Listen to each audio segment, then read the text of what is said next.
how it starts and what the general approach is to grammar. I must admit, this is not a grammar for TEFL students. I might write something like that in the future, kind of like the Raymond Murphy book. But this is really a grammar book aimed at native speakers or advanced TEFL students. And that's because this looks at a lot of different grammatical principles which native speakers make mistakes with. And that's exactly where we start. We start with, well, you can see some of the chapters here. These are the chapters: determiners, nouns, verbs, conjunctions, adjectives, adverbs, prepositions. That's all the parts of speech. Yeah. One thing that this book really focuses on is parts of speech, how to identify different parts of speech, what the function is of different parts of speech, and how to use in an original way parts of speech. And so after we look at the, oh, whoopsie daisy, I pressed on one of the hyperlinks there. There are hyperlinks in this book. As you can see, you just click on the on phrases and clauses and you go straight to phrases and clauses. Anyway, we're going to look at determiners today, which is the very first chapter, because I'll go through some of my own book to show you what it's all about. So I want to point out as well that at the start of the book, you've got a very long glossary of terms, because I'm one of those people who likes all of my words to be precisely defined, because grammar can be a really confusing topic. And if you don't precisely define what a participle is, what a gerund is, what a conjunctive adverb is, what a sentence adverb is, then it's really quite difficult to talk about these topics. And that's why all of the complicated terminology is laid out at the beginning. Yeah, defining relative clause, non-defining relative clause. You've probably heard me talk about these things before, but I give you a definition at the start of what I actually mean when I say modal verb, what I actually mean when I say copular verb or imperative or active or passive. Now, we start with the determiners because these are the simplest. Now, I know they're not simple for TEFL students. I've spent a lot of my life trying to explain articles to foreign students who don't have articles in their own language. And I know very well that it's very difficult to describe how we use a and the and no article.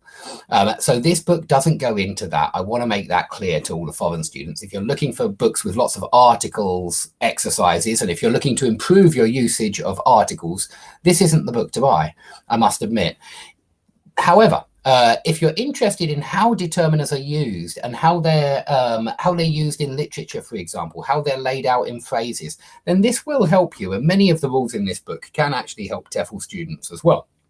But I want everybody to understand that by determiner, we mean any word that identifies or quantifies the noun. Now, you might think that that's quite a vague definition, and to some degree, you're right, it is. We need a little bit more than this. But the book starts off with a list of determiners, of words which are very readily understood as determiners. So articles, a and the, all possessive pronouns and possessive nouns, his, her, your, that should read your, sorry, that's a typo, your, my, their, our, John's, Sarah's. That's the only typo I've found so far, guys, so please forgive me for that one. I'll have to fix it in the next few days. So you've got possessive pronouns and possessive nouns. Then you've got quantifiers: much, many, few, little, some, any, fewer, less, all, each, every. And native speakers very often make mistakes with these two, few and little, and with these two, fewer and less. I think there are even more mistakes with these two. And numbers are determiners because they quantify, and identifiers like this man, that woman, these cars, those jeans, something like that. They are determiners when they're used before a noun. And that's important because sometimes these words are not used before a noun. And if they're not, then they might be pronouns, for example. They very often are. Yeah, I bought this yesterday, and then this is a pronoun. But when you say this man, this woman, this cat, this dog, this mobile phone, you are identifying the noun, and so they are determiners. Now, why is it important to study determiners? Well, a second point which I make here to try and make it less vague of just identify or quantify a noun is that they are irremovable adjectives. They're not the same as adjectives, although they're a type of adjective, but they're a type of adjective that can't be removed. Okay, so if you say something like, I saw a little man, Little is an adjective like small, yeah, and it's describing the man. I saw a little man. However, if you say I have very little time, little, in this sentence, I have very little time, little is quantifying time, and it is irremovable. You know, it's still describing time, so it's still an adjective, but it is irremovable because it's a quantifying expression. And so you can't say I have very time, can you? It's impossible. And that's showing you that little can function as an adjective sometimes when it's describing a noun, like a little man, a little dog, a little house. But it can function as a determiner when it's telling you how much of something. So if you say I have very little time, or I have very little work, or I have very little money, then it's functioning as a determiner. So do think of these determiners as irremovable adjectives. That would be correct. That's why we split determiners off from ordinary adjectives, because they do function differently, slightly differently anyway. And they're certainly irremovable, and that's important, whereas ordinary adjectives are not. Now, it's countability that is the main problem for native speakers with these determiners. We make a lot of mistakes with countability with these determiners. And the first mistake that this book looks at is much, little, and less should have an uncountable noun after it.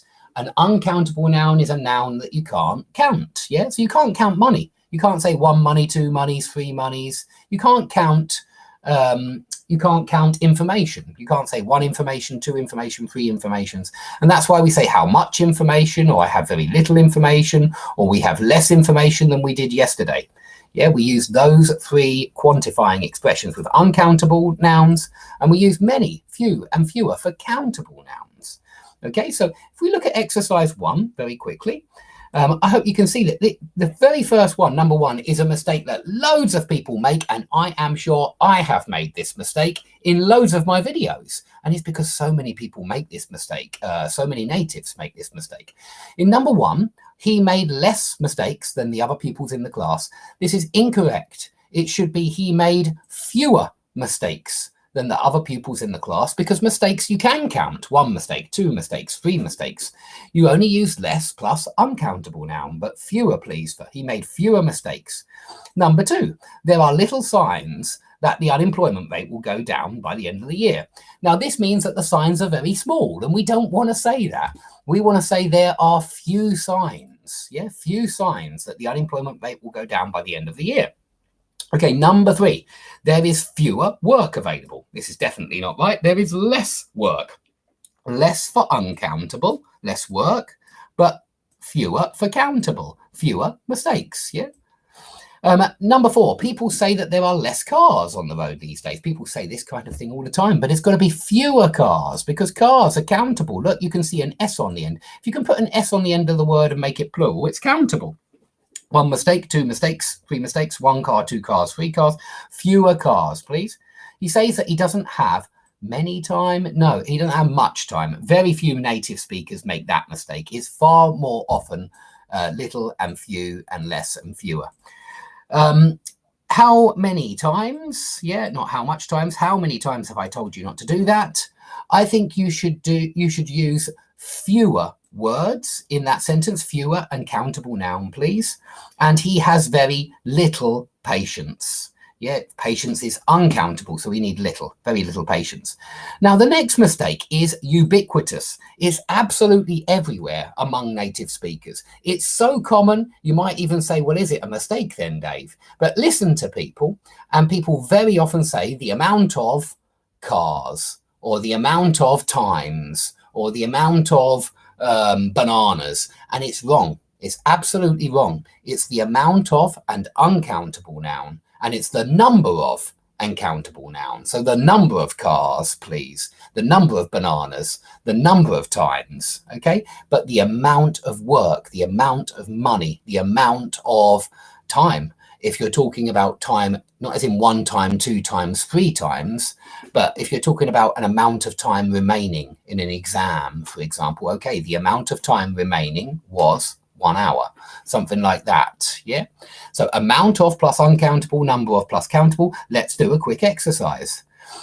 I think the large amount of cars on the road is the primary cause of poor air quality. You hear this kind of thing all the time from natives, but it's wrong. I think the large the large number of cars, yeah, the great number of cars, perhaps, something like that. I think the great number of cars on the road is the primary cause of poor air quality, or the large number of cars, it works as well. I think the large number of cars on the road is the primary cause of poor air quality. We could do a number of different things to solve this problem. This one is correct, number 2, because a number of different plus countable noun things, yeah, that one's correct. The amount of times is wrong. It should be the number of times that I have offered to help is more than you could imagine. There are a number of people who would agree with you. Good. There are a number of people, and not there is a large amount of people. No, that's wrong. I have lost count of the number of times I've reminded you to lock the door. That's correct, the number of times.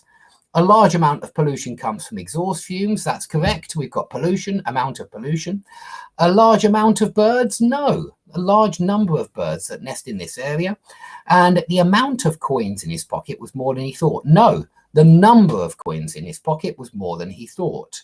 So that's one which very few natives get right. I've got to be honest and tell you, very few natives get that one right. But I want you to get it right anyway, because it's not that hard, actually. And once it's been pointed out to you, it's quite easy to make sure you don't make that mistake. Now, in the last part of determiners, I wanted the students to have a look at this part in, it's from Lord of the Flies by William Golding. And I wanted really I wanted them to identify the determiners, which would be the 3. Yeah, sometimes you can have 2 determiners together, guys, and sometimes 3 determiners together. But it is an extra complication with determiners. But the 3, they're the determiners: boys, noun; rushed, verb; forward, adverb here; and, conjunction; Jack, noun; Drew, verb; his knife, noun phrase. And his is a determiner. It's a possessive pronoun, so it's a determiner, and it's identifying the knife. But his knife is a noun phrase because it's made of many words and it's a thing, so it's definitely a noun. His knife is a thing. Again describes how many times the verb happened, so it's definitely an adverb. With is a preposition because it's always followed by a noun. Yeah, so with and then a noun phrase, a flourish. And A is the determiner, identifying flourish, which is a noun. Okay, so we do a lot of that in this book. We do a lot of parts of speech. And I think it's really important for students to learn how to use or how to identify parts of speech, as it will clean up their language. And it's not easy identifying parts of speech in English. I think in some languages it's easier to do so. And in English, it's really quite tricky because our words don't change according to their function, or there's very little morphology in English. And for that reason, it's tricky to even see if a word is a verb or something like that. And I think in some languages that can be quite easy. So we'll just carry on and go through the parts of speech. He, pronoun; raised, verb; his arm, noun phrase with a determiner, his, and then a noun, arm. In the air, prepositional phrase. Yeah, it's prepositional phrase because it starts with a preposition, just like with a flourish, prepositional phrase. In the air, prepositional phrase. And prepositional phrases usually describe the verb, in which case they're adverbial. Yeah, it's telling you where he raised. Where did he raise it? In the air. And how did he draw his knife again? With a flourish. Yeah, so if it answers the how or the where or the why of the verb, it's adverbial. And prepositional phrases usually do function as adverbs. Okay, next, there came a pause. So there here is a dummy pronoun. There came a pause. You could just say a pause came, because I think that there is really standing in for a pause. Yeah, there came a pause. A pause came. So here, there is a dummy pronoun. Came is a verb. A is a determiner. Pause is a noun. Then we've got a comma because we've got a list. A pause, a hiatus. It's a list of 2 noun phrases and there's no conjunction in between them. Okay, the pig, noun phrase, determiner, noun; continued, verb; to scream, another verb, and this is a catenated verb where you have a verb and then another verb. You get it quite often with a lot of different verbs, like to play, continued to scream, yeah, want to go. Conjunction, and, the, determiner, noun, creepers; to jerk. So this is just like to scream, it's a verb. The creepers continued to jerk, but he's missed the continued out as it's unnecessary. Conjunction, and then noun phrase, the blade, determiner, noun; continued, verb; to flash, 2 plus infinitive. Notice the continued to scream and the creepers to jerk and the blade continued to flash. It's quite nice rhythm. And you've got that repetition of the continued to verb, continued to verb. Okay, at the end is a prepositional phrase, and of a bony arm is another prepositional phrase. The whole thing is prepositional. At the end of a bony arm, so we got preposition, determiner, noun, preposition, determiner, adjective, noun. And you very often see preposition, determiner, noun. It's something that you really want to get used to, because you will if you do parts of speech practice a lot. Okay, then we've got the pause, noun phrase, determiner, noun, was verb, it's the verb to be, only adverb, it's describing only, it's describing long enough, isn't it? It was only long enough. So long is an adjective and enough is an adverb. For preposition, them, noun, to understand, verb, what is the object of what you understand? So it's a noun, it's a pronoun here. What an enormity. An enormity would be a noun phrase. The downward stroke would be a noun phrase. Yeah, you got determiner, adjective, noun. Would be, you've clearly got the verb there, auxiliary verb and main verb. Then adverb, the piglet, noun phrase, determiner, noun. Tore, verb. Loose, adverb. From the creepers, prepositional phrase. Yeah, preposition, determiner, noun. Conjunction and, scurried, verb, into the undergrowth. Again, prepositional phrase, preposition, determiner, noun. They, pronoun, were, verb, left, verb, looking, participle. It's describing how they were left. At each other, prepositional phrase, and you've got preposition, determiner, noun, and conjunction, the place, noun phrase, of terror, prepositional phrase, preposition, noun. Jack's face, you got determiner, noun. Was, verb. White, adjective. Under the freckles, prepositional phrase, preposition, determiner, noun. He, noun. Noticed, verb. That, subordinating conjunction in this sentence, is joining the next part, that he still held the knife aloft and brought down his arm, replacing the blade in the sheath. That whole subordinate clause is functioning as a noun. It's a noun clause because it's the object of noticed. And we call this that subordinating conjunction. It's not a pronoun here. It's not a determiner here. It's a subordinating conjunction.